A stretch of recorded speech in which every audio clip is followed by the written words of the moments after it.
Welcome to Carpe Diem, a podcast about personal finance and everyday life. I'm Jamie Davidson. And I'm Nicole Jackson from Financial Center First Credit Union.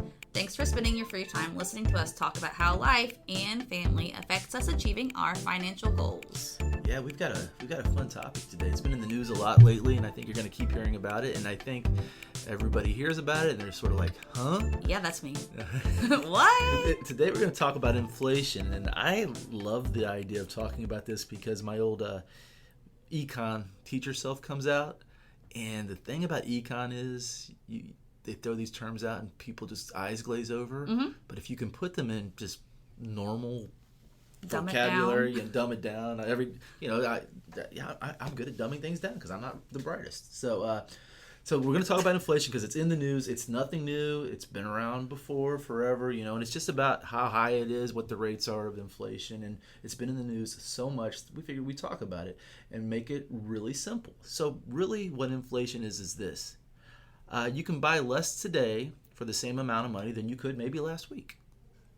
Does that make sense? It does. So does it basically go back to a supply and demand problem? It can be a supply and demand problem. Yes, it's usually where it starts from. And what we've seen the supply chain that's been disrupted because of COVID. So we're unable to get the things that we can usually get at a good price. And because of that, what happens is when you have less supply but the same demand, your price is going to go up, right? Because it's going to just make sure who's going to buy those. And I was talking to Nicole before we started this podcast, and I've been paying attention to inflation because it's in the news, but I do a lot of the grocery shopping. And for me, I've known it's there, but it really hit me this weekend because I looked at the egg prices. And, eggs are something you just buy. You don't think too much about, egg prices. And the price of the eggs were pretty... Were they high? They were higher than normal. They were 80 cents higher than last week. Same eggs, same egg company. You were telling me you saw what? Milk. It's like $4 a gallon now, which yeah. We go through a lot at my house, so definitely is. And the one that everybody's been complaining about is gas prices. So right, so that's supply and demand.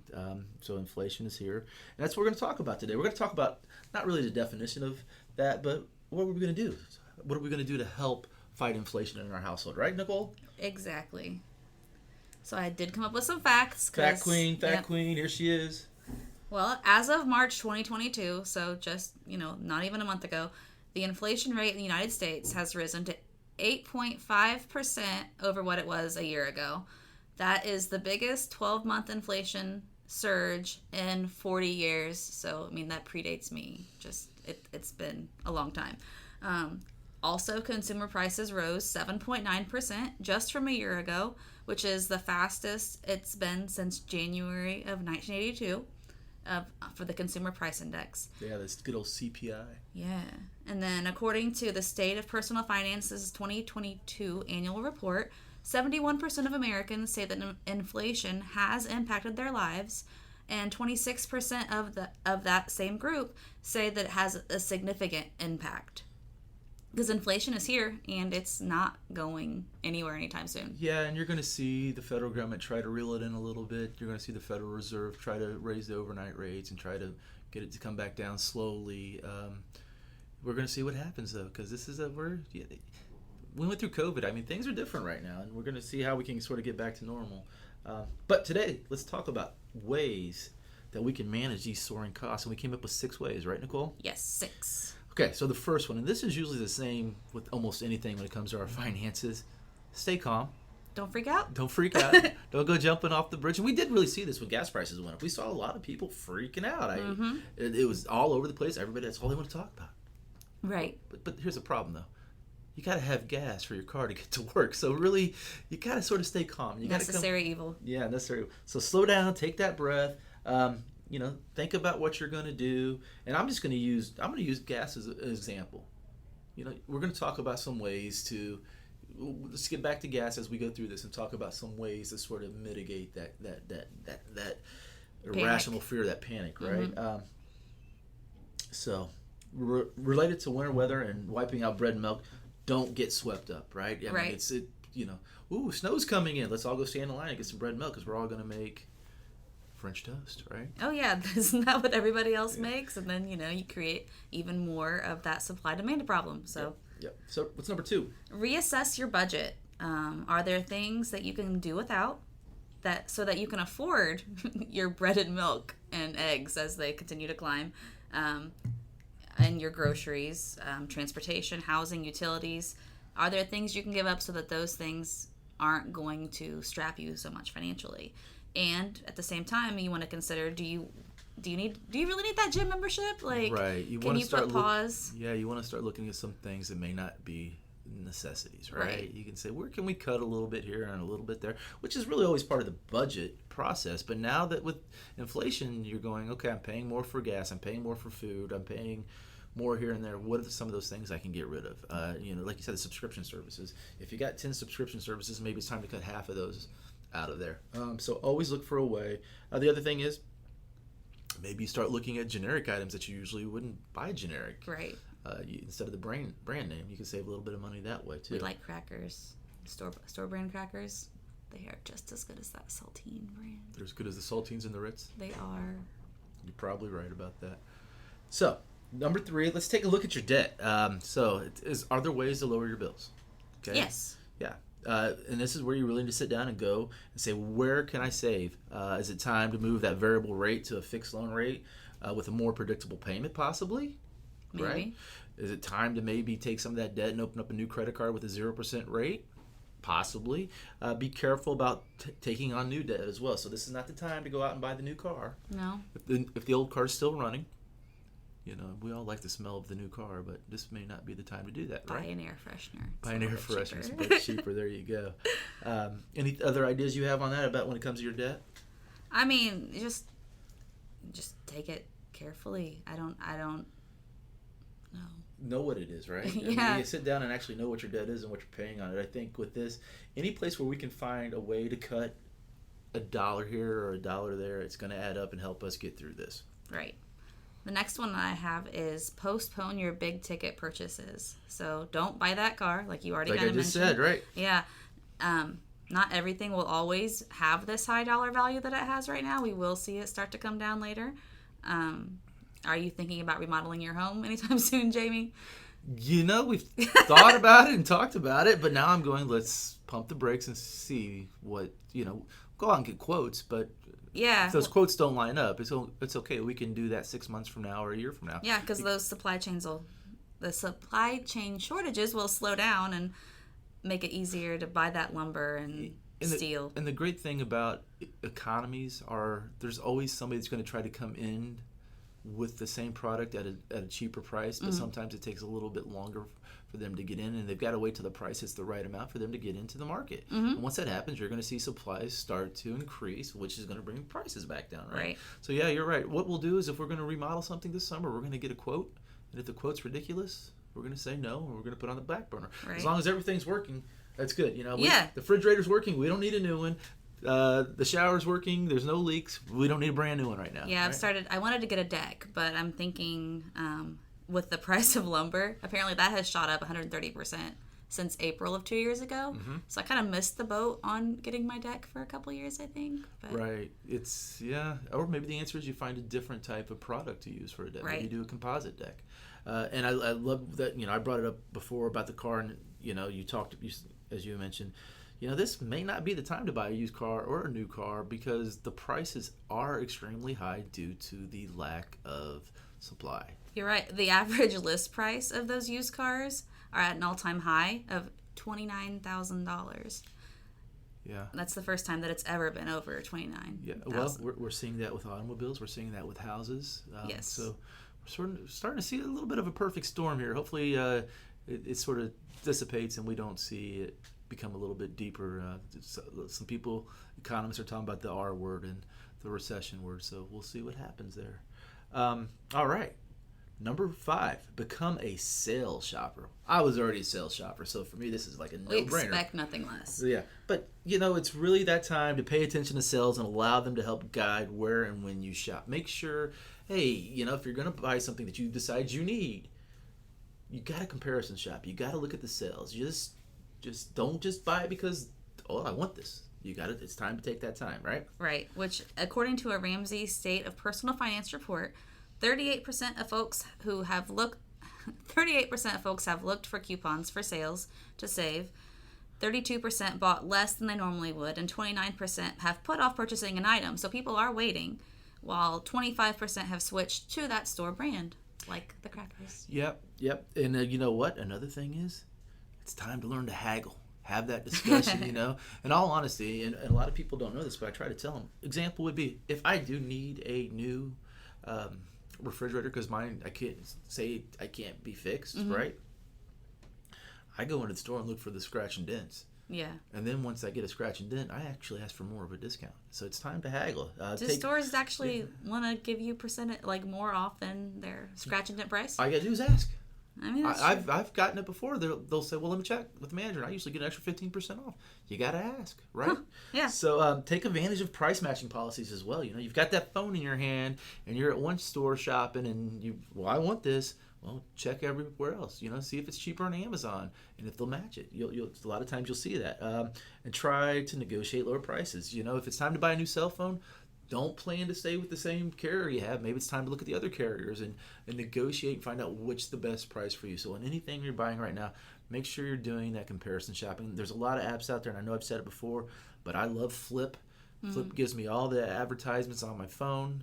We do our grocery shopping by that. Not completely, but we do use that. Another one we love is Brad's Deals. Got a pair of shoes a couple weeks ago. Got them off Brad's Deals because I needed a new pair of shoes, and I thought the price on them was really good, even with inflation. I got a new pair of shoes for $30. So nice. Very nice, yeah.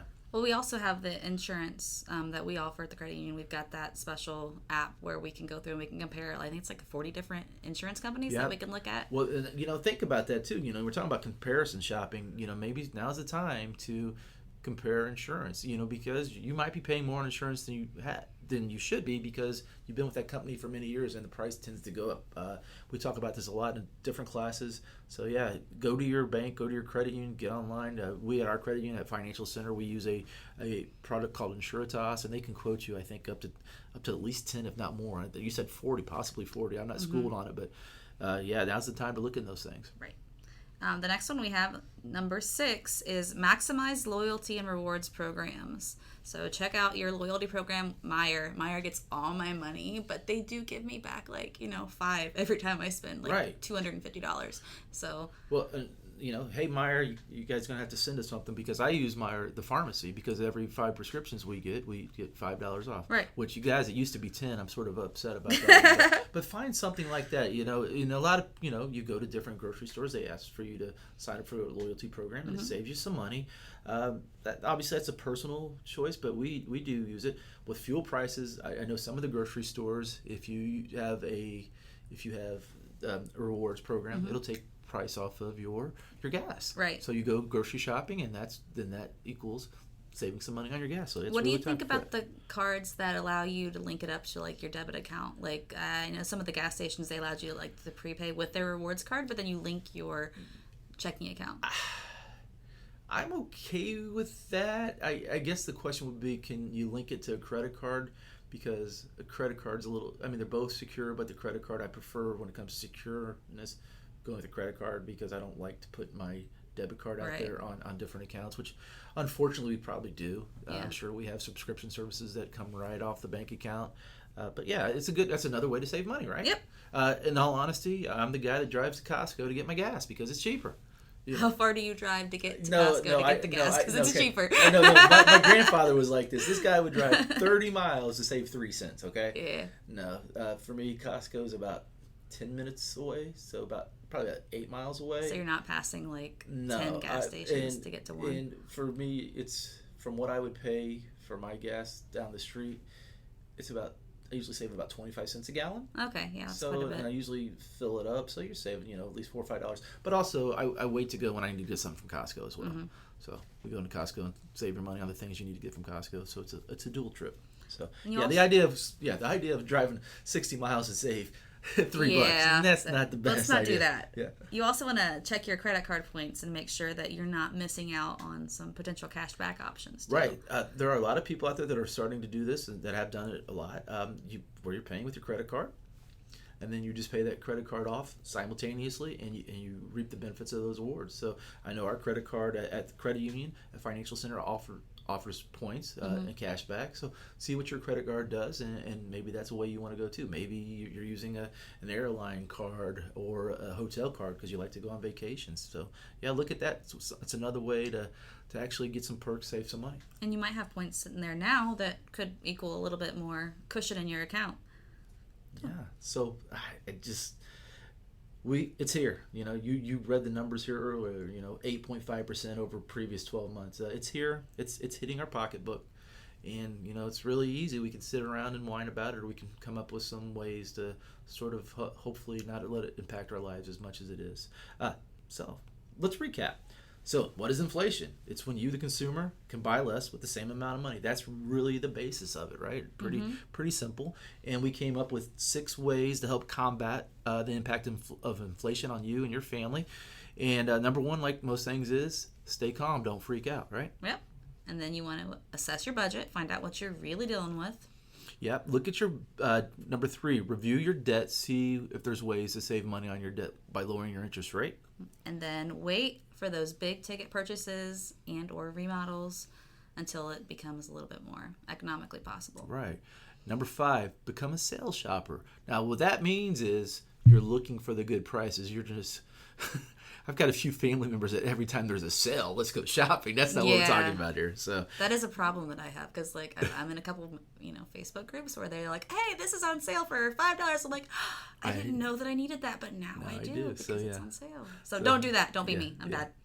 And then the last one number 6, make the most of your loyalty and reward programs that you already signed up for. Yeah, very good. I think if you can do these things, you're going to find it's a lot easier in your household. And remember, this is not going to last forever. And with the right tools, you can actually combat inflation and continue working towards your financial goals. Remember to maintain a budget. We talk about budgets a lot, but they are the key to achieving these goals, right? Mm-hmm. Anything else you'd recommend? I mean, if you just try to focus on spending less than what you earn so that you are, kind of staying in the green, it'll help long run because then you'll be able to save more. Yeah. Delay the purchase of goods severely affected by inflation, like we were talking about earlier. So this may not be the time to do a rebuild on the house or something of that nature. Right. And then set clear, appropriate goals for yourself. And then the fun part is make sure we're sticking to the plan. We always have a plan. Stick to the plan. Things can sound good in theory, but and don't. It's important here that you're aware of what inflation is and how it impacts your family. Just do some things to don't get wrapped up in it completely. I think with our household, one of the things, and I'm sort of going on a tangent here, is when gas prices are high, start consolidating trips. Mm-hmm. My husband's bad about it. Like we'll come home and be like, oh, I need to go to the store. Like, we were just like, we drove past the store to get home. Like, why didn't we, go drop the kids off at school, then go to the store, and then come home? Yep. Like, making those extra trips is consolidate those trips, save a little bit of money on gas that way.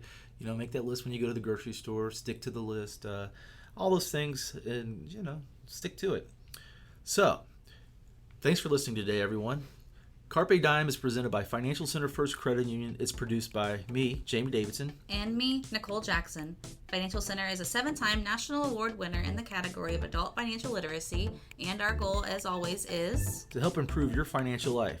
To learn more, visit fcfcu.com.